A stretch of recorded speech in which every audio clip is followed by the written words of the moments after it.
Yo, what's up guys, HexxInkworks here, and today I'm starting a new line of videos.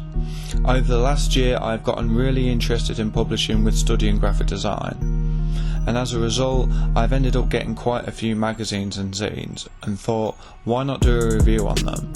Who else would be better to start off this series than two of my mates in the collaboration zine?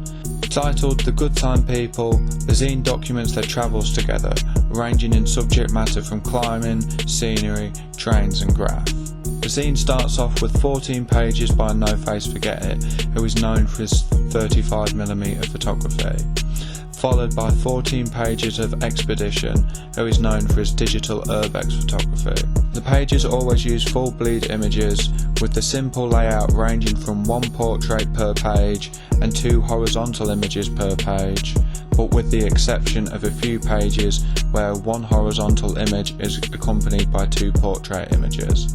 These images are all printed on A5 glossy paper, and all the 29 pages are saddle stitched together via a staple. So yeah, that's it for this video guys.